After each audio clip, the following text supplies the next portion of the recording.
বিশ্বাস ছাড়া আলটিমেটলি কখনো কোনো রাজনীতি হয় না, আকীদা ছাড়া কোনো ধরনের আইন হয় না, আকীদা ছাড়া কোনো ধরনের শাসন হয় না। এগুলো একদম পলিটিক্যাল সায়েন্সের মানে একদম বাচ্চা লেভেলের কথাবার্তা। মানুষকে বিভিন্ন ধরনের ভয় দেখায়, এই যে এদের কথা বলতে দিও না, অস্থিতিশীলতা তৈরি হবে, ইন্ডিয়া চলে আসবে, আমেরিকা চলে আসবে। মুসলিম বিশ্বে তাতারদের আগ্রাসনের আগে কারো মাথায় এটা আসেই নাই যে এমন কোনো সিচুয়েশনও হইতে পারে যেখানে মুসলিমরা আছে, ইসলামী শাসন নাই। মুসলিমদের সোশিও পলিটিক্যাল অ্যাসপিরেশন সিম্পল, আমরা সেরিয়া চাই।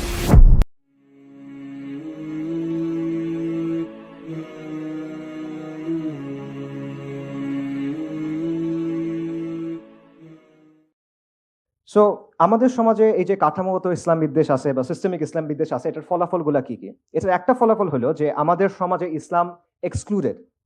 এক্সক্লুডেড মানে কি? দেখেন, আমাদের সমাজ এবং সংস্কৃতির মধ্যে ইসলাম অনুপস্থিত, অথবা আপনি বলতে পারেন ইসলাম যতটুকু থাকার কথা ছিল অতটুকু নাই। ব্যাপারটা চিন্তা করে দেখেন যে ধরেন উপমহাদেশের পৌত্তলিক যে ধর্মগুলো আছে সেখান থেকে আচার আচরণ, রীতি, অনুষ্ঠান, বেশভূষা এগুলো কিন্তু আমরা খুব ইজিলি বাঙালি সংস্কৃতি বলে গ্রহণ করে নেই। মঙ্গল প্রদীপ, মঙ্গল শোভাযাত্রা, মূর্তি, মুখোশ এগুলো কোত্থেকে আসতেছে এগুলো তো আমরা বুঝতেছি, তাই না? এগুলো কিন্তু আপনি গ্রহণ করতে পারেন, এগুলো অসাম্প্রদায়িক, এগুলো সংস্কৃতি নিরপেক্ষ, তাই সবার উপর চাপায় দেওয়া যায়। কিন্তু ইসলামের ক্ষেত্রে এটা করা যায় না। সো এটা কিন্তু আসলে হওয়ার কথা না। আপনারা চিন্তা করে দেখেন, এখানে শত শত বছর ধরে মুসলিমদের শাসন ছিল, এটা ওই সময় পৃথিবীর সবচেয়ে সমৃদ্ধ জায়গাগুলোর একটা ছিল, তাই না? এরকম এটা একটা কসমোপলিটন হাব ছিল। তো সেই হিসেবে মুসলিম আইডেন্টিটি এবং ইসলামের যে রিপ্রেজেন্টেশনটা হওয়ার কথা ছিল ওটা কিন্তু আমাদের এখানে হয় না। সো এটা এই ইসলামোফোবিয়া বা সিস্টেমিক ইসলাম বিদ্বেষের একটা ইম্পর্টেন্ট ফলাফল। আবার দেখেন, ইসলামের যেই বিষয়গুলোকে নিতে চায় সেগুলো কোন বিষয়? সেগুলো হলো ওই বিষয় যেগুলো হিন্দুস্তানি যেই পেগানিজম আছে সেটার সাথে মিশে গেছে, মাজার সংস্কৃতি, ওরস বা এই টাইপের জিনিসপত্রগুলো, এইগুলো তারা গ্রহণ করবে, কিন্তু যেগুলো আদিও অকৃত্রিম ইসলাম সেটার ক্ষেত্রে তারা গ্রহণ করতে চায় না। এরকম একটা ব্যাপারও থাকে। পাশাপাশি দেখেন যে ইসলামের ভিজিবল যে কোনো কিছু, মুসলিমদের জমায়েত হইতে পারে, মুসলিমদের পোশাক হইতে পারে, মুসলিমদের অনুষ্ঠান হইতে পারে, এই জিনিসগুলোকে নেতিবাচকভাবে দেখার একটা টেন্ডেন্সি আছে। আর এটা সবচেয়ে ভালো এক্সাম্পল হলো এই যে হাসিনা, সে একটা কথা বলছিল যে একটা সংবাদ সম্মেলনে, সকালেও এটা বলছি, যে বোরখা পরা মহিলাদের কথা বলতে গিয়ে বলছিল যে এগুলা কি, এটা একদম তাঁবুর মতো হয়ে থাকবে। এবং এটা ইন্টারেস্টিং, কেন ইন্টারেস্টিং? কারণ হাসিনা কিন্তু নিজেকে ইসলাম বিদ্বেষী হিসেবে প্রেজেন্ট করে না। সে প্রেজেন্ট করে সে একজন তাহাজ্জুদ গুজার মানুষ, সে খুব রিলিজিয়াস, জানামাজ সাথে নিয়ে ঘুমায়, মানে বিছনা থেকে গড়ান দিয়ে সে জানামাজে পড়ে, এরকম একটা অবস্থা। তো এই ভাইবে আছে, কিন্তু সেও বুঝে যে এইটা বললে তার সমস্যা হবে না, সে কিন্তু নামাজের ব্যাপারে এটা বলবে না, এত নামাজ পড়ার কি দরকার, এটা কখনো হাসিনা বলবে না। সে কি বলবে? এত বোরখা পড়ার কি দরকার? কারণ সে জানে সমাজের মধ্যে এটার একটা একসেপ্টেন্স আছে। ঠিক আছে? সো এই জিনিসটা যে ইসলাম বিদ্বেষ যে আসলে আমরা মনে করতে পারি এটা আসলে ওরকম শক্তিশালী কিছু না, বাট এটা আসলে অনেকাংশে সমাজের মধ্যে নর্মালাইজড, সব বিষয়ে না হলেও অনেক বিষয় আসলে নর্মালাইজড। পাশাপাশি দেখেন যে মুসলিমদের জমায়েতকে ক্ষতিকর হিসেবে দেখানোর একটা টেন্ডেন্সি আছে। করোনার সময় দেখেন সব চলতেছে, মসজিদে জামাত হবে না।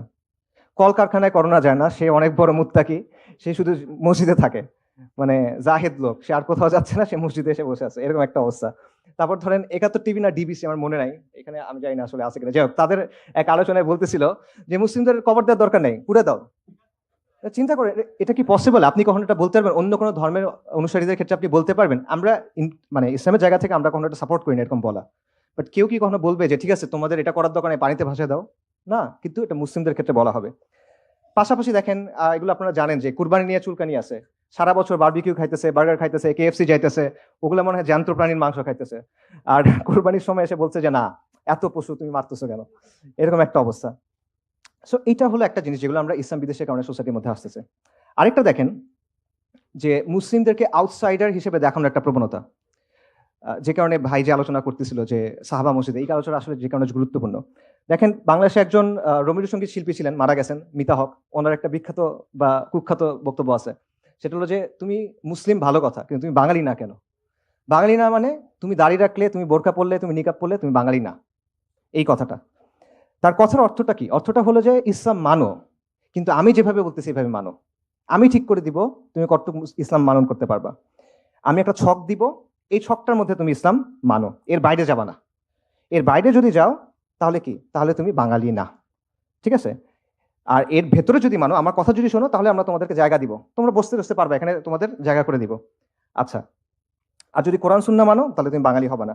এবং এই যে বাঙালি না তুমি, এটা বলার অর্থটা কি? এটা বলার অর্থ মানে আপনি আমার অংশ না, আপনি সমাজের প্রতিনিধিত্ব করেন না, আপনি outsider, you don't belong here. আমরা এখানে খাইতে বসলে তোমরা জায়গা দিব না, তুমি আমাদের লোক না। ঠিক আছে, এইটা হলো যে আপনাকে আউটসাইডার বানায় রাখার একটা ব্যাপার। এবং ব্যাপারটা একটা এরকম যে হয় নিজেকে বদলাও, সহি বাঙালি হও, নইলে বাইর হও। ঠিক আছে, আমরা জমিদার, তোমরা চাষাভুষা, যেমনে বলবো এমনি থাকবা, এরকম একটা ব্যাপার। আচ্ছা, সো মিতা হক সেকুলারদের যে অংশের প্রতিনিধিত্ব করে সেটা এখন কিছুটা দুর্বল, আলহামদুলিল্লাহ। বাকি এই বয়ানটা আসলে যায় নাই এখনো, এই বয়ান এখনো বহাল তবিয়তে আছে। কিভাবে আছে? আপনারা এখন একটা কথা শুনছেন যে বাংলাদেশে আরবের ইসলাম চলবে না, বাংলার ইসলাম চলবে। এই কথার সাথে মিতা হকের কথার আসলে পার্থক্য কি? কোনো পার্থক্য নাই, লিটারেলি কোনো পার্থক্য নেই, এক্স্যাক্টলি সেম কথা। আমি তোমাকে ইসলামের একটা ভার্সন দিব, আমি তোমাকে ইসলামের একটা ছক দিব, এর ভিতরে ইসলাম মানবা, এর বাইরে যাবা না। এর বাইরে গেলে তুমি ভিনদেশি খারেজি। যদি তুমি মনে করো ইন্না দ্বীনা ইনদাল্লাহিল ইসলাম, তাহলে তুমি নাজদের ইসলাম পালন করতেছো। ঠিক আছে, একদম সেম জিনিস। এবং দুই জায়গার মূল কথাটা কি? মূল কথাটা হলো there is a right way to be Muslim and there is a wrong way to be মুসলিম।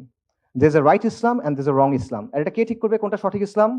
ওরা ঠিক করবে, ওরা ঠিক করবে, আপনার ওটা মানতে হবে। এবং রাইট উইথ মানে রাইট মুসলিম হলে কি হইতে হবে? আপনার সহি বাঙালি হইতে হবে, আপনার সহি লিবারাল হইতে হবে, আপনার এলজিবিটি কিউ মানতে হবে। মানে তারা আপনাকে শর্ত দিবে, এগুলো মেনে মেনে আপনাকে প্রমাণ করতে হবে যে না ভাই, আমি আসলে তোমার সোসাইটিতে বিলং করি। মুসলিম হও, ইসলাম মানো, আমার কথা বলো মানো, এটা হলো তাদের কথা। সো এটা বেসিক্যালি ইসলামকে নিয়ন্ত্রণ করার একটা চেষ্টা। সো অবভিয়াসলি তারা যেইটা কথা বলে এটা আলটিমেটলি ইসলাম না। এখানে তাওহীদ নাই, এখানে আল ওয়ালা ওয়াল বারা নাই, এখানে হাকিমিয়া নাই, এটা মিল্লাত ইব্রাহিম না। এটা মিল্লাতু শেখ মুজিব হইতে পারে, এটা মিল্লাতু লালন হইতে পারে, এটা মিল্লাতু ফুলান বা ফুলান হইতে পারে, এটা মিল্লাতু ইব্রাহিম না, আলাইহিস সালাতু ওয়াসসালাম।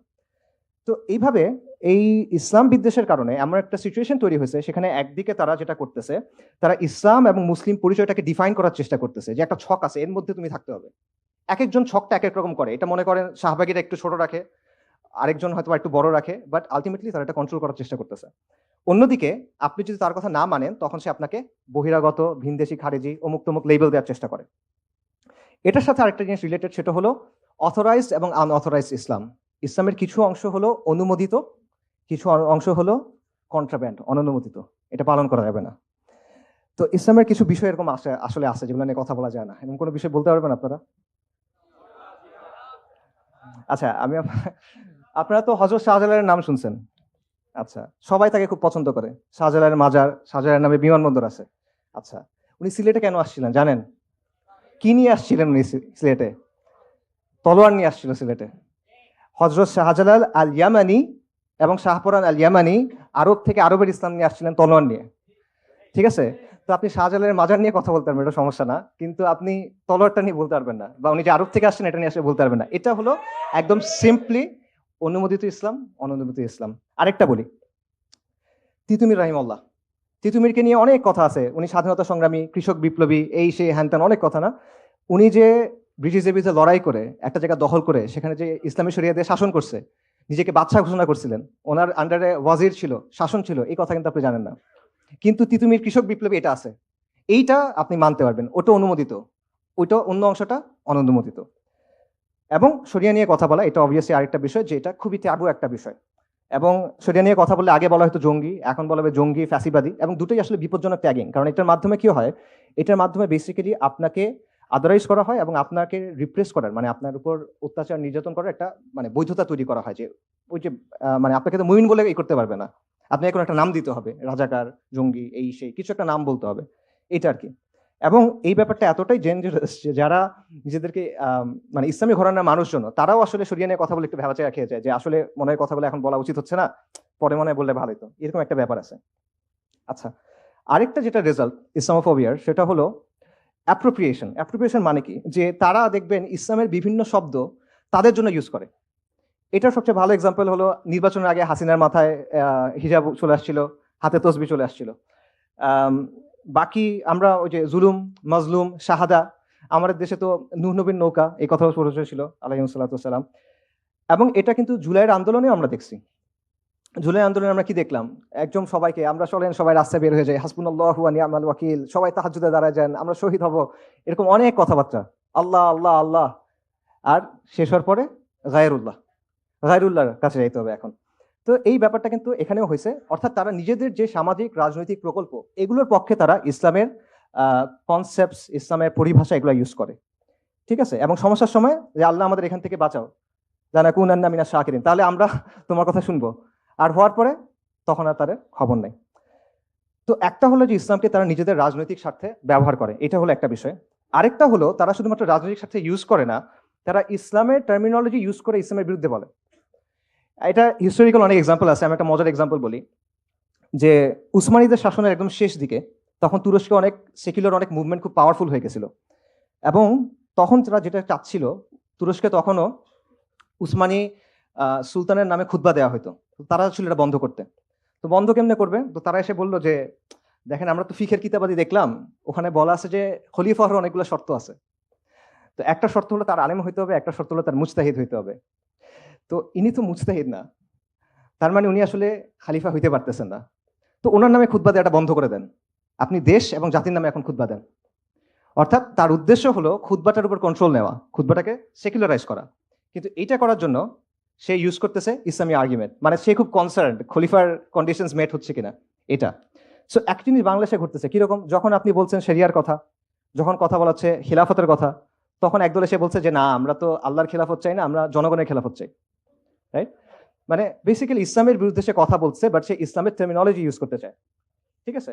এবং এটা তারা কেন করে? যাতে মুসলিমদের আবেগের জায়গাটা কাজে লাগানো যায়, এবং মুসলিমদের কাজে লাগায় নিজেদের যে পলিটিক্যাল প্রজেক্ট আছে সেগুলো পালন করা যায়। আচ্ছা, এরপর যে বিষয়টা সেটা হলো আপনার কথা বলার জায়গা আপনি পাবেন না। আম, আপনি মুসলিম হিসেবে যখন কথা বলতে চাইবেন তখন আপনাকে সেই স্পেসটা দেওয়া হবে না। কথাটা আসলে ভুল হয়েছে, আপনি মুসলিম হিসেবে কথা বলতে পারবেন, কিন্তু আপনার কথা বলতে হবে লিবারাল ডেমোক্রেসির জায়গা থেকে, আপনার কথা বলতে হবে হিউম্যান রাইটসের জায়গা থেকে। একটা মেয়ে সে ফেমিনিজমের জায়গা থেকে হিজাবের পক্ষে কথা বলতে পারবে, কিন্তু শরিয়ার জায়গা থেকে সে বলতে পারবে না, ঠিক আছে? যতক্ষণ পর্যন্ত আপনি লিবারাল ডেমোক্রেসি, লিবারাল সেকুলারিজমকে মেনে নিছেন, আপনি বলেন যে ঠিক আছে তোমার সব মূলনীতি আমি মেনে নিছি, আমি তোমাকে চ্যালেঞ্জ করবো না, তখন তার যে একটা সীমানা আছে সেটার ভেতরে আপনি কথা বলতে পারবেন, বাট এর বাইরে গিয়ে আপনি কথা বলতে পারবেন না। ব্যাপারটা হয়েছে অনেকটা এর মতো, যে জালালউদ্দিন রুমির কবিতার অনুবাদের মতো। জালালউদ্দিন রুমির যে কবিতা আছে সেগুলো কিন্তু ওয়েস্টে খুব পপুলার, ঠিক আছে, এবং ওয়েস্টের অনেক সেলিব্রিটি আছে যারা এগুলা খুব পছন্দ করে, কিন্তু তার কবিতা অনুবাদ করতে গিয়ে যেটা হয়েছে, এগুলোকে রোমিও জুলিয়েটের কবিতা বানায় ফেলছে। রুমির কবিতা তো সুফি পোয়েট্রি, ঠিক আছে, এখানে আল্লাহর প্রতি ভালোবাসা, রসুল্লাহ সাল্লামের প্রতি ভালোবাসা, ফানা, এরকম ব্যাপার আছে। আপনি এটা সে দ্বিমত করেন, ওটা ভিন্ন কথা, বাকি এটা তো লাইলি মজনুর কবিতা না। কিন্তু ওয়েস্টে অনুবাদ করার সময় এটাকে প্রেমের কবিতা বানায় ফেলছে। কেন? কারণ রুমিকে যদি ওয়েস্টের কাছে খাওয়াইতে হয় তাহলে তার কাছ থেকে ইসলামটা সরাইতে হবে। সো সিমিলারলি আপনি যদি সমাজে এসে কথা বলতে চান মুসলিম হয়ে, আপনার ইসলামটা সরাই রেখে আসতে হবে, তাহলে আপনি বলতে পারবেন, ইসলামটা নিয়ে আসতে পারবেন না।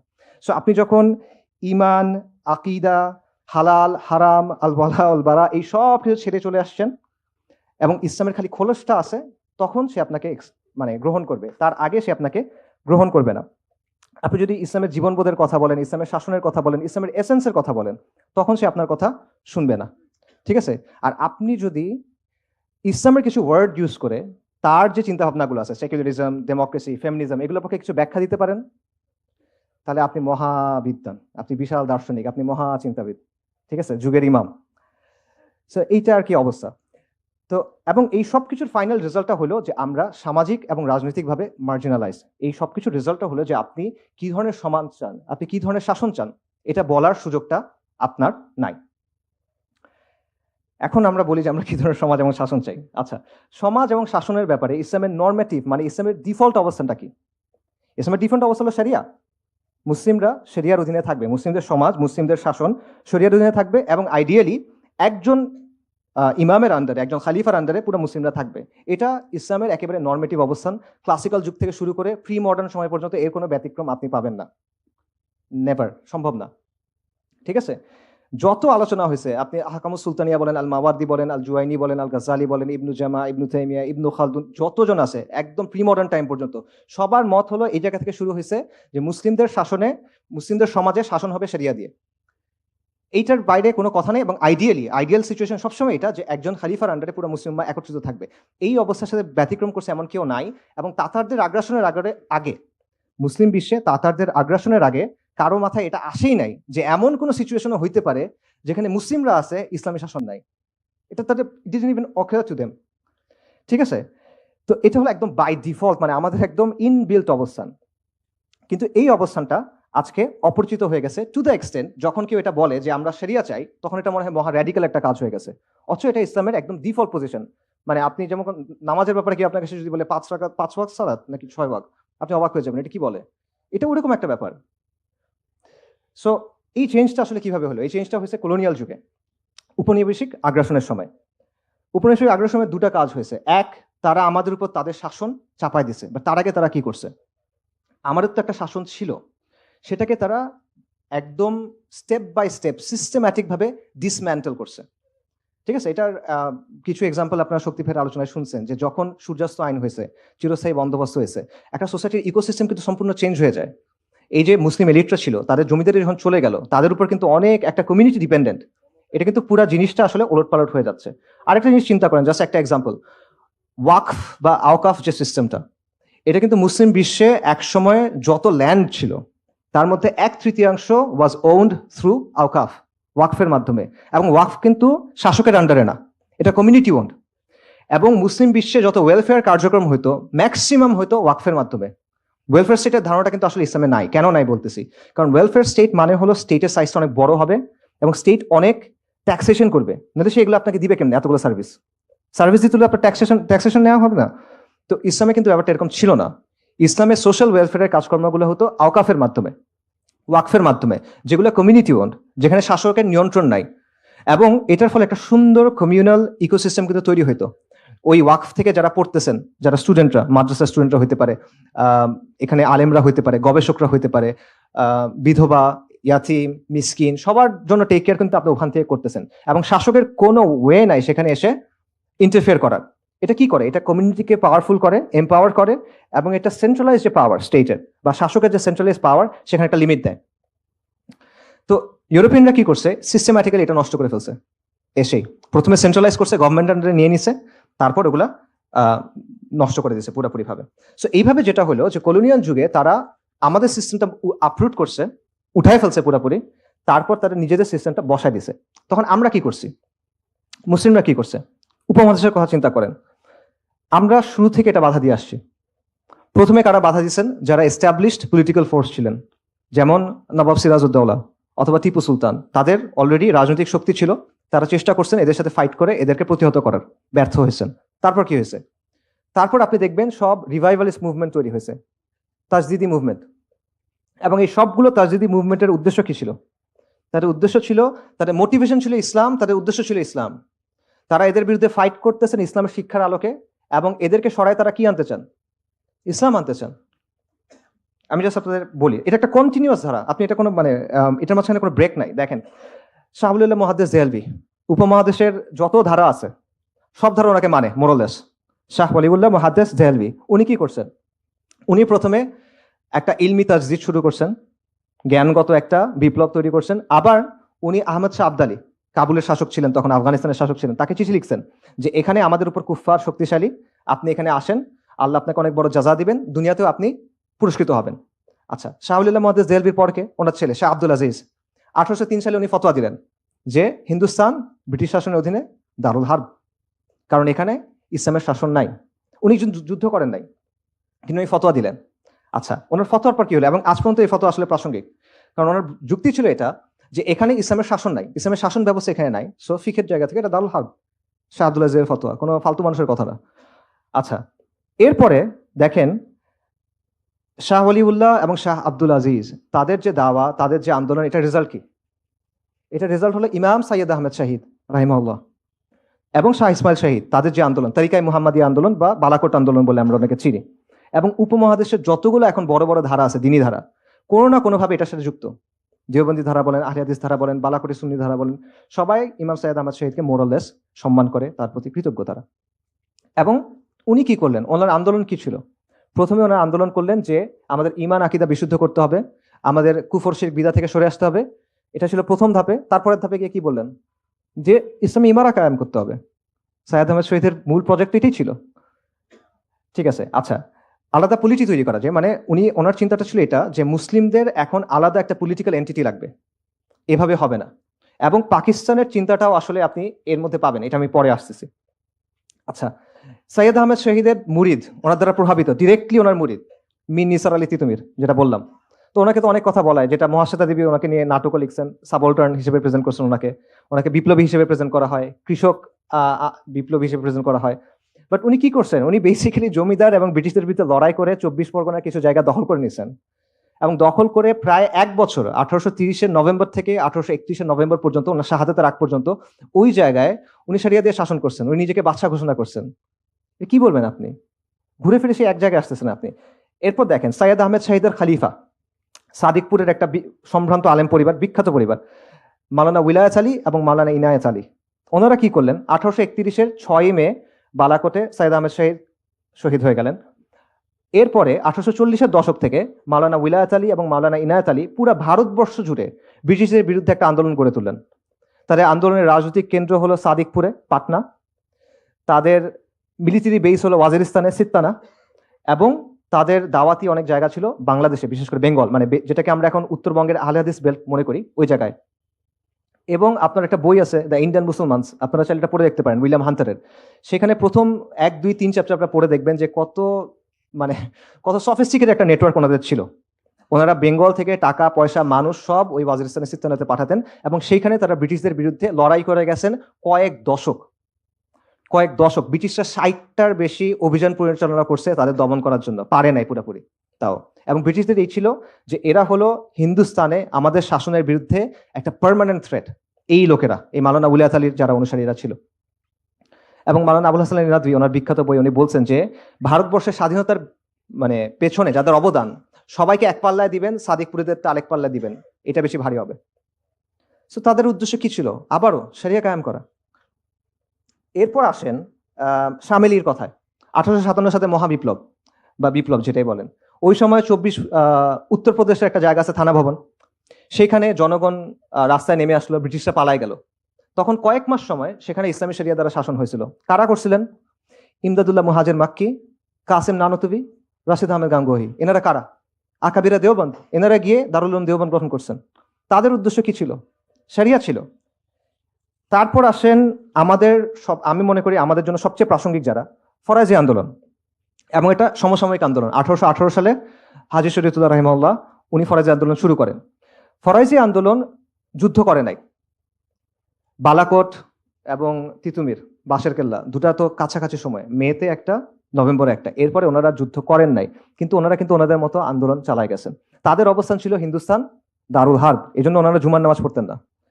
এখন এটা ফিকি ভাবে আপনি তার সাথে দ্বিমত করেন, ওটা ইস্যুটা না। আমার পয়েন্টটা হলো যে এটা কিন্তু একটা পলিটিক্যাল পজিশন।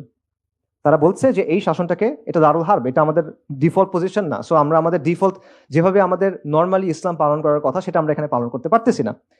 পাশাপাশি তারা কিন্তু বিভিন্ন ধরনের আন্দোলন করছেন। আমরা ফরাজি বলতে বুঝি যে তারা হয়তো বা শুধুমাত্র কুফর শেখ বিদার বিরুদ্ধে কথাবার্তা বলছে, বাট ব্যাপারটা কিন্তু এরকম না। তাদের একটা অর্গানাইজেশনাল স্ট্রাকচার ছিল, তাদের প্যারামিলিটারি বাহিনী ছিল, লাঠিয়াল বাহিনী ছিল। তারা চর দখল করতেন, আন্দোলন করতেন, বিভিন্ন কৃষক আন্দোলন তারা করছেন, বিভিন্ন অসহযোগ আন্দোলন তারা করছেন, এবং তারা রাষ্ট্রের উপর চাপ প্রয়োগ করছেন।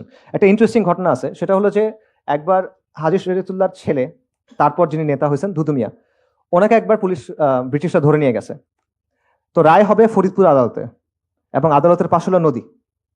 তো রায়ের দিন ফরাইজিরা 3000 নৌকা নিয়ে হাজির হয়েছে, নৌকা ভর্তি লাঠিয়াল। যে রায় যদি দুদুমিয়ার পক্ষে যায় তাহলে তো ঠিক আছে, যদি পক্ষে না যায় আদালত ভেঙে বের করে নিয়ে যাবে। সো তারা ওইভাবে প্রেশারও দিচ্ছেন, প্রেশারাইজও করছেন, ঠিক আছে। এবং পরে শেষ পর্যন্ত তার পক্ষে রায় দিছিল, আর ভাঙতে হয় নাই। এর বাইরে ফরাইজিদের নিজস্ব আদালত ছিল, তাদের শরিয়া আদালত ছিল, তাদের যে কন্ট্রোল যে জায়গাগুলো ছিল সেখানে তাদের শরিয়া আদালত ছিল, যেখানে হানাফি ফিক অনুযায়ী শাসন হইতো। এবং ডক্টর মুহাম্মদ আহসানুল্লাহ ফয়সাল কিছুদিন আগে মারা গেছেন রাহিমাহুল্লাহ, ওনার একটা থিসিস আছে, এটা ফরাইজিদের নিয়ে সবচেয়ে ডিটেল কাজ আমার দেখা, মুইনুদ্দিন খানের কাজের চেয়ে অনেক বেশি ডিটেল। ওখানে উনি সবগুলো আনছেন যে শুধু বৃহত্তর ঢাকা অঞ্চলে 22টা শরিয়া আদালত ছিল তাদের, ফরাইজিদের, ঠিক আছে। তো এই আবারও দেখেন ঘুরে ফিরে ফরাইজি আন্দোলন যারা আলটিমেটলি স্ট্রাগলে যায় নাই, আর্ম স্ট্রাগলে যায় নাই, তারাও আলটিমেটলি কি চাইছে, শরিয়া চাইছে। অর্থাৎ কন্টিনিউসলি আপনি বারবার দেখতেছেন যে আমাদের শরিয়া শাসন ছিল, ওটা হয়তো ফ্লড ছিল, সমস্যা নাই, কিন্তু ছিল। এরপরে ব্রিটিশরা আসলো, তারা এটা সরাই দিল। এরপর আমাদের প্রথম ইম্পালস কি ছিল, আমাদের প্রথম ইম্পালস ছিল যে এটা সরাই আবার সরিয়ে আনতে হবে। Logically, right? এটি তো হওয়ার কথা। এবং শুধু এটা এইখানে না, এই একই সময়ে পুরো মুসলিম বিশ্বে আপনি অনেকগুলো আন্দোলন দেখবেন যেগুলোর মোর অর লেস একই ধরনের রুট। প্রথমে তারা সংস্কার আনছে, কুফর শিরক বিদার বিরুদ্ধে সংস্কার করছে, তারপর তার একটা তাজদিদি মুভমেন্ট হয়েছে, তারপর তারা তামকিনের দিকে গেছে। এটা একটা কমন প্যাটার্ন আপনি দেখবেন। এবং শুধু এইটা না, এই যে পাকিস্তান যে রাষ্ট্র, এটার সাথে এই সিলসিলার সম্পর্ক আছে। পাকিস্তান আন্দোলন কারা করছে? মুসলিম লীগ। মুসলিম লীগ কারা করছে? আলিগড়ের ছাত্ররা, আলিগড়ি ধারা যেটাকে বলা হয়। আলিগড় কার brain child? Sir Syed Ahmed Khan. Sir Syed Ahmed Khan ইংরেজদের অনেক ওয়াফাদার গোলাম ছিল, এটা সত্য। তবে এটাও সত্য যে সে শাহ ইসমাইল শহীদ এবং সৈয়দ আহমেদ শহীদের চিন্তাধারা অনেক প্রভাবিত ছিল। এবং এটা সবচেয়ে বড় প্রভাব সেটা হলো স্যার ইমাম সাইয়দ আহমেদ কি চাচ্ছিলেন? উনি চাচ্ছিলেন মুসলিমদের একটা আলাদা পলিটিক্যাল এন্টিটি হোক, একটা ইসলামী ইমারা, মুসলিমদের একটা আলাদা জায়গা হবে যেখানে শরিয়া দিয়ে শাসন হবে। এই জায়গাটা সৈয়দ আহমেদও গ্রহণ করছে, আলিগড়িটাও গ্রহণ করছে, মুসলিম লীগও গ্রহণ করছে। খালি একটা জিনিস বদলায় ফেলছে, মুসলিমদের একটা আলাদা পলিটি হবে। সৈয়দ আহমেদ শহীদ বলছেন এটা শরিয়া দিয়ে শাসন হবে, আর ওখানে আস্তে আস্তে এটা চেঞ্জ হয়ে গেছে, এটা লিবারাল সেকুলারিজম দিয়ে শাসন হবে। বাট এটা বীজটা কিন্তু এইখানে। এবং এইটা নিয়ে একটা খুব ভালো থিসিস আছে এডিনবারা ইউনিভার্সিটি একজনের, আপনারা চাইলে ওটা পড়তে পারেন, লম্বা অনেক নাম বলতেছি না। ইভেন পাকিস্তানের যে অবজেক্টিভ রেজলিউশন, যেটা কারারদাদে মাকাসেদ বলে, সেখানে একটা কথা আছে যে এটা কুরআন সুন্নাহর বাইরে কোনো কিছু এখানে আসবে না, এরকম একটা কথা আছে। এই কথাটা কেন আসলো? এরা তো সবাই সেকুলার, ওরা এই কথাটা কেন আনলো? কারণ ওই সময় পর্যন্ত ব্যাপারটা এমন ছিল যে মুসলিমরার জন্য তো এইটাই ডিফল্ট, যে আমরা তো আসলে শরিয়ার অধীনেই থাকবো, রাইট? সো ইভেন পাকিস্তান, যেটা একটা সেকুলার স্টেট, যেটাতে আসলে এইসব কথা অ্যাড করে আলটিমেটলি কোনো লাভ হয় নাই, বাট স্টিল ওই দেশটা যখন তৈরি হচ্ছে, যখন তাদের অবজেক্টিভ রেজলিউশন তৈরি হচ্ছে কনস্টিটিউশনের, তখন কারারদাদে মাকাসেদ যেটা, সেখানে তারা এই জিনিসটা ইনক্লুড করতে বাধ্য হয়েছে। এইটা হলো অবস্থা। সো এই কথাগুলো আমি কেন বললাম? এই কথাগুলো আমি বললাম যে এর মাধ্যমে আমরা কি বুঝলাম, সেটা হলো যে শরিয়া এটা আমাদের একদম মৌলিক অবস্থান। এটা নতুন করে প্রমাণ করার কিছু নাই, শুরু থেকে এটা আমাদের অবস্থান। তো এবং এটা নন নেগোশিয়েবল অবস্থান। এত কথা বলে এটা আসলে প্রমাণ করার দরকার ছিল না, বাট মানুষ বলে যে এটা হঠাৎ করে কোনো একটা কথা নিয়ে আসতেছে। না, এটা হঠাৎ করে কোনো কথা না, এটা আমাদের আকাইদি অবস্থান, এটা নুসুসি অবস্থান, এটা ফিকহি অবস্থান, এটা আমাদের ঐতিহাসিক অবস্থান এবং আমাদের পূর্বপুরুষদের গৌরবের উত্তরাধিকার। We are heirs of their glory, কিন্তু আমরা রিলাক্টেন্ট heirs, মানে আমরা উত্তরাধিকার সূত্রে একটা সম্পদ পাইছি, কিন্তু আমরা এটা গ্রহণ করতে চাই না, গড়িমসি করতেছি আমরা। ব্যাপারটা আসলে এরকম। সো দুইটা পয়েন্ট, আমাদের রাজনৈতিক অবস্থান হলো বেসিক্যালি মুসলিমদের সোশিও পলিটিক্যাল অ্যাসপিরেশন সিম্পল, আমরা শরিয়া চাই, দ্যাটস ইট। এর বাইরে আর কিছু না, এর বাইরে অন্য কিছু চাওয়ার ইখতিয়ার আল্লাহ আমাদের দেন নাই, এটা সুযোগ নাই। ইন্না দীনা ইনদাল্লাহিল ইসলাম।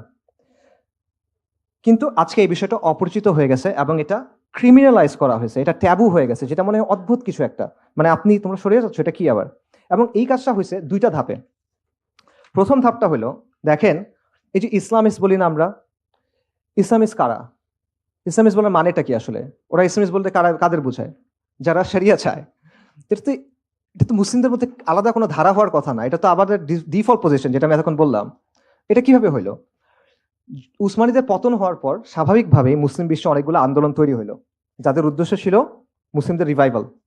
স্বাভাবিকভাবে এটার মধ্যে ইখওয়ানুল মুসলিমিন আছে, জামাত ইসলামী আছে, জর্ডানের তাকিউদ্দিন নাভানির ওনাদের আন্দোলন আছে, সাইদ কুতুব রাহিমুল্লাহ দাওয়া আছে, এটসেট্রা।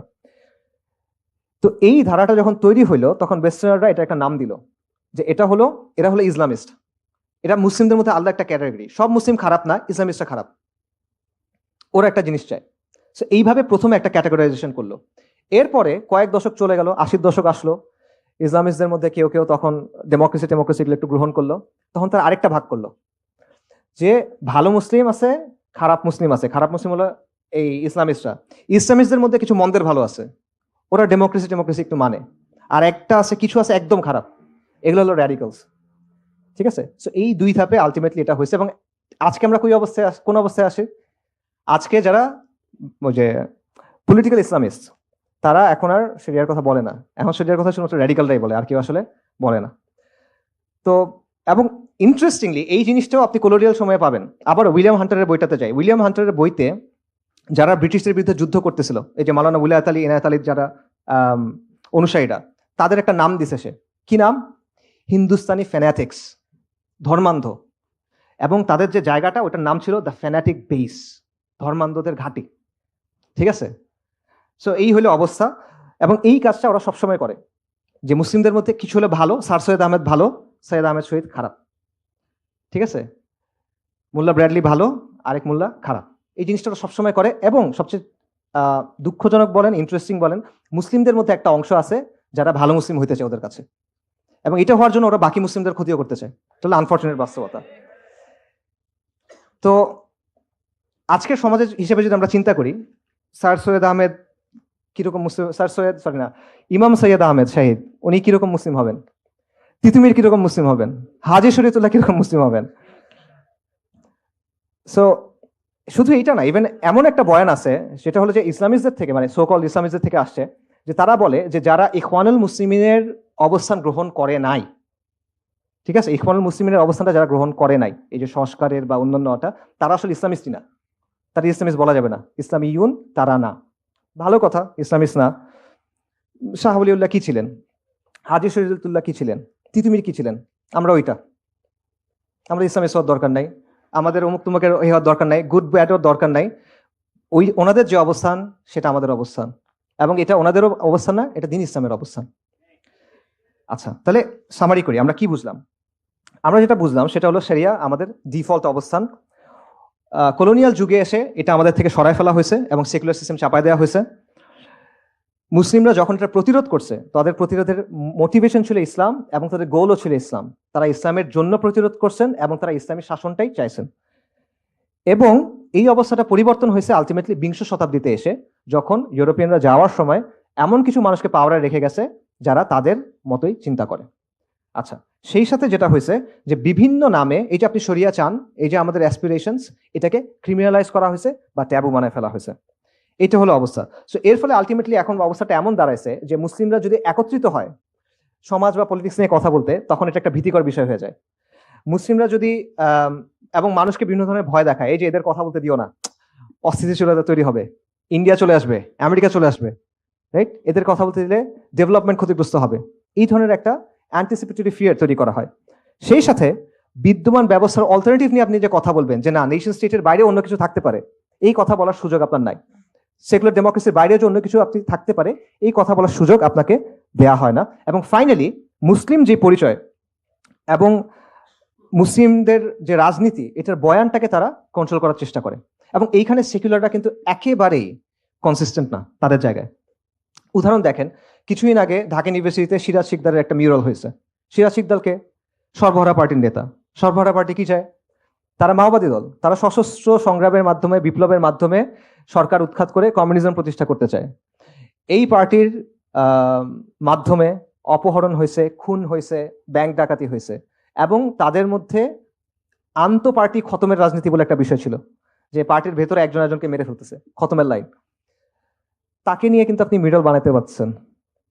এরকম আরো ঘটনা আছে 90-এর দশকে, এরকমও হয়েছে যে সিরাজ শিকদারকে নিয়ে স্মরণ সভা হয়েছে, সেখানে ঢাকা ইউনিভার্সিটির একজন প্রফেসর এসে বক্তব্য দিচ্ছে তার ব্যাপারে, খুব মানে আবেগ ভরে তার কথাবার্তা বলতেছে। আপনি চিন্তা করতে পারবেন, উল্টা দিক থেকে চিন্তা করেন তো। এবং আপনার একটা স্লোগান শুনবেন এখন, মাতৃভূমি অথবা মৃত্যু, এটা শুনছেন না কয়েকদিন আগে? এটার অরিজিন কি জানেন? পাত্রিয়া বা মুয়ার্তে। এটা হলো 1960-এ ফিডেল ক্যাস্ট্রোর একটা স্লোগান, এবং 64 সালে চে গুয়েভারা ইউএন জেনারেল অ্যাসেম্বলিতে গিয়ে, জাতিসংঘের সাধারণ অধিবেশনে গিয়ে একটা বক্তব্য দিয়েছিল, তারপর সেটা এইভাবে শেষ করছে, পাত্রিয়া বা মুয়ার্তে, জন্মভূমি অথবা মৃত্যু। এটাই এখন খুব ভালো স্লোগান আমরা ইউজ করতেছি, আমরা না, মানে ইউজ করতেছে। ক্যাস্ট্রো আর চে গুয়েভারা কি করছিল? তারা তারা সশস্ত্র বিপ্লবের মাধ্যমে সরকারকে উৎখাত করে তাদের নিজের আদর্শ প্রতিষ্ঠা করছিল, তাই না?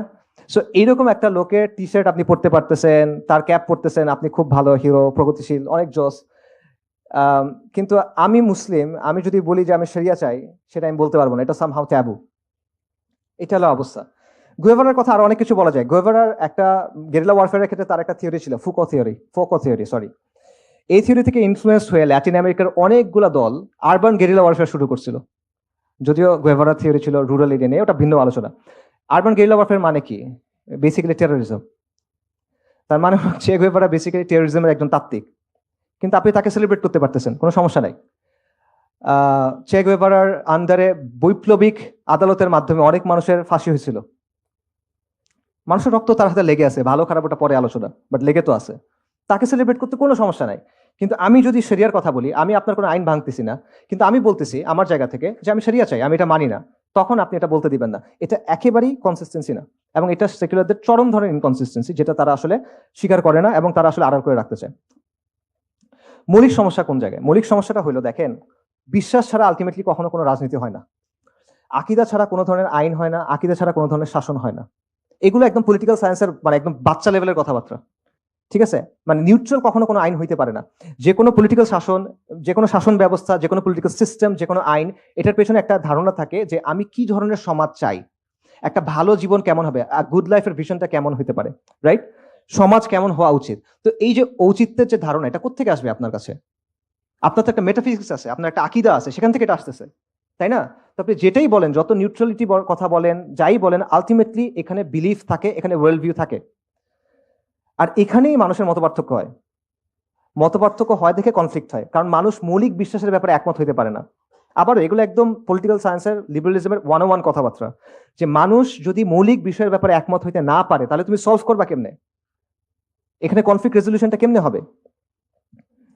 সো বাংলাদেশের সেকুলারদের এবং আমাদেরও সবারও আসলে যেটা বোঝা দরকার, সেটা হলো ইসলাম এবং সেকুলারিজমের মধ্যে একটা ইররিকনসিলিয়েবল কনফ্লিক্ট আছে। এটা এমন একটা কনফ্লিক্ট যেটা কোনোদিন সমাধান হবে না, এটা একটার সাথে মিলতে পারবে না, যে কোনো একটা থাকতে হবে, ঠিক আছে?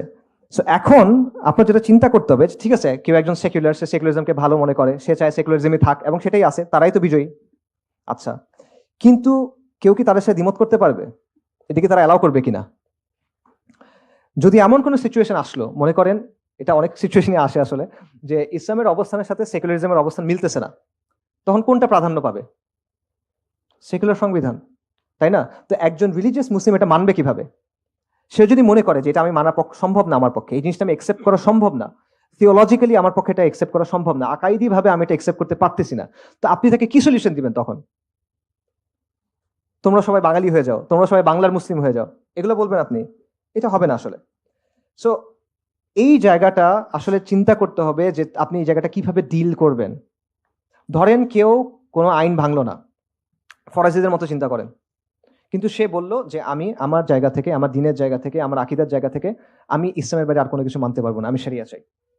তো এই অবস্থান যদি কেউ নেয় এবং সমাজ এবং রাষ্ট্রে তারা যদি একটা সিগনিফিকেন্ট ফোর্স হয়ে ওঠে, এই সেকুলার রাষ্ট্র তাকে কিভাবে ডিল করবে, সেকুলাররা তার সাথে কিভাবে ডিল করবে, এই প্রশ্নটা চিন্তা করার দরকার আছে। এবং এই প্রশ্নটা কেন আমি করতেছি, কারণটা হলো আমাদের সমাজ এবং রাষ্ট্র সেকুলারটাই নিয়ন্ত্রণ করে, এবং এই সেকুলারিজম যেটা আছে এটা কিন্তু মানুষের ইচ্ছায় আসে নাই, এটা কোয়ার্সিভ ফোর্সের মাধ্যমে আসছে, জোর করে বসানো হয়েছে সহজ ভাষায়, এবং তারা কিন্তু জোর করে টিকে আছে। এটা তাদের মধ্যে যারা বুদ্ধিমান তারা বোঝে, বোকারা না বুঝতে পারে। আমাদের মধ্যে যারা বুদ্ধিমান তারাও বুঝে, বোকারা না বুঝতে পারে। তো এই জন্য তাদের চিন্তা করা দরকার যে তারা কি নিজেদের অবস্থানে কনসিস্টেন্ট হবে, তারা কি মার্কেট প্লেস অফ আইডিয়াজে এই ইসলামী শরিয়ার ব্যাপারে আলোচনাকে আসতে দিবে, চিন্তার হাট বাজারে আসতে দিবে, নাকি তারা ডাবল স্ট্যান্ডার্ডের দিকে যাবে? এবং এই প্রশ্ন নিয়ে চিন্তা করা দরকার, কারণ আলটিমেটলি ইসলাম এবং সেকুলারিজমের দ্বন্দ্ব যেটা, এটাই ইনশাআল্লাহ সামনে বাংলাদেশে সবচেয়ে গুরুত্বপূর্ণ প্রশ্ন হয়ে দাঁড়াবে। সেটা ওদেরও চিন্তা করা দরকার, এটা আমাদেরও চিন্তা করা দরকার। আমাদের জন্য সবাই করণীয় কথা জিজ্ঞেস করে, একটু করণীয় কথা বলি। যারা অনেক ডিটেলে জানতে চান, আমার কিছু লেখাটা কাছে পড়তে পারেন, what is to be done একটা লেখা আছে, ওটা পড়তে পারেন।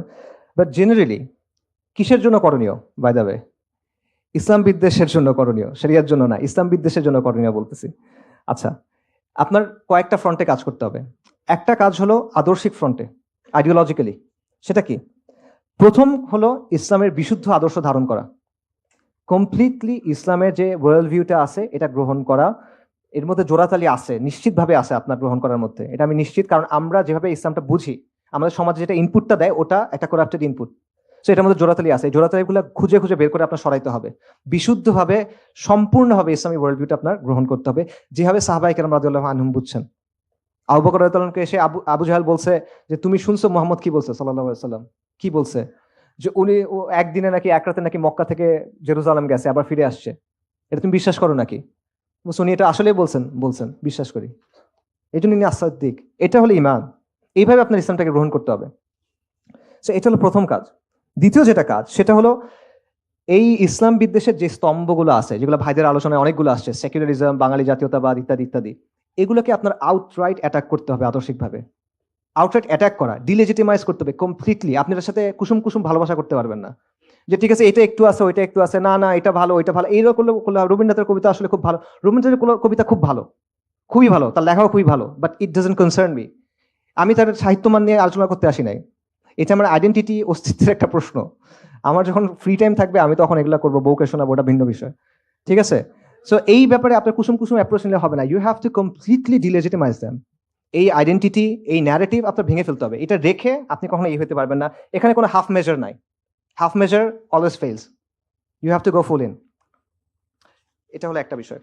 আরেকটা হলো আদর্শিক অঙ্গনের আরেকটা কাজ, যেটা আমি বারবার বলি, আবারও বলবো, বলে যাবো ইনশাল্লাহ, সেটা হলো ইসলাম এবং সেকুলারিজমের যে দ্বন্দ্ব, এটাকে আপনার বারবার সামনে নিয়ে আসতে হবে। যখন একটা সমাজের মধ্যে কোনো একটা দ্বন্দ্বের ব্যাপারে মানুষ একমত হয় যে আসলে এটা একটা প্রবলেম, তখন ওই সমাজটা কোনো একটা দিকে যাইতে পারে। তার আগ পর্যন্ত এটা ঘুরতে থাকবে, অনেক কিছু হবে, 69 হবে, 90 হবে, 24 হবে, 37 হবে, 51 হবে, অনেক কিছু হইতেই থাকবে, কিন্তু আপনি ঘুরতে থাকবেন, পরিবর্তন আসবে না। আপনার ওটা একটা জায়গায় নিয়ে যেতে হবে। এটা নিয়ে যাওয়া সবচেয়ে সহজ, মানে এটা ওই যে নবীদের দাওয়ার তো অনেকগুলো স্টাইল ছিল, এক একজন এক এক রকম স্টাইল ছিল আলাইহিসসালাম। ইব্রাহিম আলাইহিস সালাম এই কাজটা কিভাবে করছিলেন? উনি গিয়ে মূর্তি ভেঙে দিয়েছেন ডিরেক্ট গিয়ে। তো এটা হলো মিলাতু ইব্রাহিম, ওনার স্টাইল এটা। আমরা এইভাবে হয়তো পারবো না, ওই আজিমাত আমাদের নাই। বাকি এটা বোঝা, এটা বোঝা যে মূল জায়গাটা আপনার নিতে হবে এবং সমাজকে বাধ্য করতে হবে এই জায়গায় আসতে। নইলে আবার এটা ঘুরতে থাকবে ঘুরতে থাকবে ঘুরতে থাকবে, মানুষ মরবে, এই হবে সেই হবে, আলটিমেটলি কোনো পরিবর্তন আসবে না। এর বাইরে বাকি সবকিছু at the end of the day will amount two exercises in futility. Ultimately এখান থেকে তেমন কিছু আসবে না। আচ্ছা, এটা হলো একটা। কাজের ক্ষেত্রে কি করবেন? কাজের ক্ষেত্রে প্রথম যে পয়েন্টটা, সেটা হলো আমাদের সামাজিক শক্তি অর্জন করতে হবে। সামাজিক শক্তি মানে কি? এটা মানে আমাদের অনেক প্রতিষ্ঠান হবে, আমাদের অনেক টাকা পয়সা হবে, আমাদের অনেক ডিগ্রি থাকবে, এরকম কিছু না। এটা সামাজিক শক্তি না। আমি সামাজিক শক্তি একটা স্পেসিফিক পলিটিক্যাল সেন্সে ইউজ করতেছি। সামাজিক শক্তি মানে হলো আপনার চারপাশের যে পরিস্থিতি, আপনার চারপাশের যে এনভায়রনমেন্ট, এটাকে আপনি চেঞ্জ করতে পারেন বা ইনফ্লুয়েন্স করতে পারেন। এটা হলো সামাজিক শক্তি, এবং এটা একটা পলিটিক্যাল ডেফিনেশন। জিন শার্প নামে একজন পলিটিক্যাল সায়েন্সিস্ট ছিল, মারা গেছে, আমেরিকান। তার লেখা এটা আছে, এবং শুধুমাত্র তার লেখা না, আরো অনেকের লেখায় আছে। আমি স্পেসিফিক এই অর্থে বলতেছি সামাজিক শক্তি, অর্থাৎ আপনার সমাজে নেগোশিয়েট করার ক্যাপাসিটি অর্জন করতে হবে, আপনার প্রেশারাইজ করার ক্যাপাসিটি অর্জন করতে হবে। তা না হলে হবে না। আপনার অনেক টাকা পয়সা আছে কিন্তু এই ক্যাপাসিটি নাই, লাভ নাই, দখল হয়ে যাবে। আপনার অনেক প্রতিষ্ঠান আছে, এই ক্যাপাসিটি নাই, লাভ নাই, টেক ওভার করবে।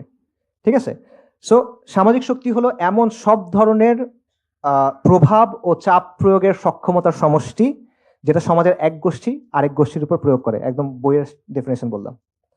আচ্ছা, ঠিক আছে। এবং এই যে সামাজিক শক্তি, এটা হলো পরের কাজ। এই সামাজিক শক্তি কখনো একা একা হয় না, এটা সামষ্টিকতা থেকে আসে, কালেকটিভ অ্যাকশন থেকে আসে।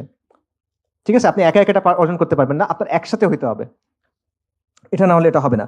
সো এই সামষ্টিক কাজ কিভাবে করবেন? কমিউনিটি অ্যাক্টিভিটি হতে পারে, সোশ্যাল অ্যাক্টিভিজম হতে পারে, দাওয়া হতে পারে, বাট করতে হবে। এবং এটা কেন আপনি করবেন? এটা করবেন কারণ এই সমাজ আপনাকে দাঁড়ানোর জায়গা দিতে চায় না। আপনার ওই জায়গাটা করে নিতে হবে। এটা আরেকজন এসে দিয়ে যাবে না, কিন্তু এটা আপনাকেই করতে হবে। আপনার ছেলে এসে করবে না, আপনাকেই করতে হবে।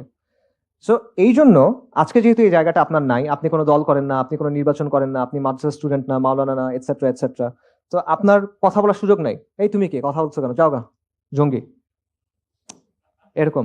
সো আপনার ওই জায়গাটা তৈরি করে নিতে হবে। এটা আপনাকে কেউ এনে ব্লাটিতে সাজায় এনে দিবে না। ঠিক আছে? উল্টো দিকে হেঁটে হেঁটে আসলে সমাজের যে স্রোত, এটা আপনাকে পরিবর্তন করতে হবে। এটা আর কোনো অপশন নাই, এখানে কোনো ম্যাজিক বুলেট সমাধান নাই। আপনার একদম গ্রাসরুটস থেকে কাজ করতে হবে। আপনার নিজের এলাকা, নিজের পাড়া, নিজের গ্রাম, নিজের ইউনিভার্সিটি বা নিজের প্রতিষ্ঠান, এই জায়গাগুলো থেকে কাজ করতে হবে। এটা ছাড়া অপশন নাই। এবং এই কালেকটিভ অ্যাকশন, এই সোশ্যাল অ্যাক্টিভিজমের মাধ্যমে আপনার ওই অবস্থানটা তৈরি করে নিতে হবে। সো সমাধান, এগুলো হলো আসলে সমাধানের জন্য অ্যাকচুয়াল স্টেপস। বোরিং স্টেপস, শুনতে ভালো লাগে না, গরম না, তেমন জজবা আসে না এগুলো শুনলে, কিন্তু আলটিমেটলি এগুলাই সমাধান আমি মনে করি। ফরাইজিরা কি করছিল দেখেন, তাদের জন্য অনেক অপশন বন্ধ ছিল, বাট স্টিল কিন্তু তারা কিন্তু একটা ব্যবস্থা করছিল। ও সরি, একটা কথা আমি বলতে ভুলে গেছি। ফরাইজিদের ব্যাপারে ব্রিটিশ আমলে একটা ম্যাজিস্ট্রেট ছিল, নবীন চন্দ্র সেন। তার একটা কথা ছিল, বিখ্যাত উক্তি, যে ফরাইজিরা ব্রিটিশ রাজের অধীনে রাষ্ট্রের ভিতরে একটা রাষ্ট্র কায়েম করছে, স্টেট উইদিন এ স্টেট, এই হিসেবে তারা করছিল। সো একটা কালেকটিভ শক্তি হিসেবে আপনার সমাজে হাজির হইতে হবে এবং একটা নতুন সোশ্যাল ব্লক হিসেবে আপনার নিজেকে গড়ে তুলতে হবে। তখন আপনি নেগোশিয়েট করতে পারবেন, তখন আপনি চাপ দিতে পারবেন, তখন আপনার কথা তারা শুনতে বাধ্য হবে। তার আগ পর্যন্ত শুনবে না, সে কন্টিনিউসলি জমিদার কন্টেস্টে চেষ্টা করবে চাষাভুষাদেরকে দমন পীড়ন করতে। ঠিক আছে? আচ্ছা, সো শর্তগুলো, কাজগুলো কি কি বললাম? একটা হলো আদর্শিক বিশুদ্ধি, পরিপূর্ণভাবে ইসলামী ওয়ার্ল্ড ভিউ ধারণ করা। ইসলাম বিদ্বেষের আদর্শিক যে স্তম্ভগুলো আছে সেগুলোকে আউটরাইট রিজেক্ট করা এবং অ্যাটাক করা, ইসলাম এবং সেকুলারিজমের দ্বন্দ্বকে সমাজের মূল দ্বন্দ্বে পরিণত করা, এবং কালেকটিভ অ্যাকশন, কমিউনিটি অ্যাক্টিভিজম, এবং এর মাধ্যমে সামাজিক শক্তি অর্জন করা। শেষ করি, সেকুলারদের বিভিন্ন ঘরানার অনেক বক্তব্য আছে। সেই বক্তব্যগুলোর মূল জিসটা কি? মূল জিসটা হলো ইসলামকে তাদের মতো কাটছাট করে ব্যাখ্যা করতে হবে, ইসলামকে তাদের দেওয়া প্রেসক্রিপশন অনুযায়ী মানতে হবে, এবং তারা কিছু রিকোয়ারমেন্টস ঠিক করে দিবে, কিছু মাপকাঠি ঠিক করে দিবে, শর্ত ঠিক করে দিবে। আমার সেগুলো দিয়ে দিয়ে প্রমাণ করতে হবে, এই যে দেখো আমি কিন্তু ভালো, আমাকে একটু জায়গা দাও। ঠিক আছে? অর্থাৎ সেকুলারদের স্ট্যান্ডার্ডে আমাদের কন্টিনিউয়ালি নিজেদেরকে প্রমাণ করতে হবে। সো চিন্তার এই পুরো ফ্রেমওয়ার্কটা আমাদেরকে রিজেক্ট করতে হবে। আপনি যা ইচ্ছা করেন সে আপনাকে ভালো হিসেবে মেনে নিবে না, সে সাময়িকভাবে হয়তো আপনাকে মানবে, বাট সে আপনাকে ইউজ করবে আলটিমেটলি। এটা একটা losing game, it doesn't work. ঠিক আছে? আমরা এই মাটির মানুষ, আমাদের এই পরিবারগুলো এখানে হাজার হাজার শত শত বছর ধরে আছে, আমরা এই ভাষায় কথা বলি, আমরা এই সমাজের অংশ, আমরা এই সমাজে কন্ট্রিবিউট করি। আমাদের কেন ওদের কাছে আত্মপরিচয়ের প্রমাণ দিতে হবে? আমাদের কেন ওদের কাছে গিয়ে পরীক্ষা দিতে হবে? ওদের কাছে ভাইবা দিব কেন আমি? ওরা কে? কারো খেয়াল খুশির জন্য তো আমরা আমাদের দিনকে বদলাবো না। কোনো জমিদারের আদেশ মতো তো আমার নিজেকে বাঙালি প্রমাণ করার দরকার নাই, আমার নিজেকে ভালো মুসলিম প্রমাণ করার দরকার নাই। আমি একজনের কাছে জবাবদিহি করব। ওরা কে? ওর কাছে আমার পাত্তা দেওয়ার কি আছে আসলে? কারো কথা শোনার টাইম নেই এত। বাংলাদেশের মুসলিমরা এই জমিনের সন্তান, আমরা এখান থেকে কোথাও যাইতেছি না, আমরা এখানেই থাকবো। আমাদের অতীত, বর্তমান, ভবিষ্যৎ এই ভূখণ্ডের সাথে যুক্ত, এবং এই মাটির উপর আমার যে দাবি আছে এই দাবিও আমরা ছাড়বো না ইনশাআল্লাহ। এবং মুসলিমরা ইসলাম ছাড়বে না। আমরা গুনাহগার হইতে পারি, আমরা নাফরমান হইতে পারি, আমাদের মধ্যে নিফাক থাকতে পারে, আমাদের মধ্যে ফাহিশ থাকতে পারে, অনেক কিছু থাকতে পারে, আমরা পারফেক্ট না, আমরা অনেক খারাপ বান্দা, আল্লাহ নাফরমান বান্দা, কিন্তু আমরা ইসলাম কখনো ছাড়বো না ইনশাআল্লাহ। আমরা শরিয়া কখনো ছাড়বো না। এবং এটা শাহজালালের মাটি, এটা তিতুমিরের মাটি, এটা হাজী শরীয়তুল্লাহর মাটি। এই মাটি আমি ছেড়ে কই যাব? কারো যাইতে হলে অন্যরা যাবে, আমরা যাওয়ার কিছু নাই। এটা আমাদের মাটি ছিল, এটা আমাদের মাটি থাকবে। এই জমিনে শত শত বছর ধরে মুসলিমদের শাসন ছিল, সমৃদ্ধ শাসন। একসময় বাংলা ছিল পুরো ওয়ার্ল্ডের একটা হাব, এবং আগ্রাসী শত্রু এবং শোষণের বিরুদ্ধে বারবার রক্ত দিছি আমরা। এবং উম্মার মধ্যে এখনো পর্যন্ত সবচেয়ে বড় এথনিক গ্রুপগুলোর লিস্ট করেন, বাঙালি মুসলিম তার একটা, বেঙ্গল মুসলিম, বাঙালি মুসলিম, বাংলাদেশের মুসলিম, যা ইচ্ছা বলেন, আমরা সেই গ্রুপের একটা। তো এগুলো কি এমনি এমনি? আল্লাহ আজ্জা ওয়া জাল্লের সৃষ্টি জগতে কোনো কিছু এমনি এমনি হয়? এটার জন্য কোনো পরিকল্পনা নাই আল্লাহ আজ্জা ওয়া জাল্লের। এইখানে আপনি আসেন, আমরা কথাবার্তা বলতেছি, এই রিয়েলাইজেশনগুলো আমাদের হচ্ছে, এটার কোনো তাৎপর্য নাই? আল্লাহর কাছে এগুলোকে আমাদের জবাব দিতে হবে না? সো কারো মাটিতে বসবাস করি না, এবং এই দিন যেমন আমার, এই জমিনও আমার। এই দিন যেমন আমার, এই জমিনও আমার। আমার দিন, আমার জমিন, আমার দিন, আমার জমিন। আলাইসাল্লাহু বিআহকামিল হাকিমিন। তাকবীর, তাকবীর, তাকবীর।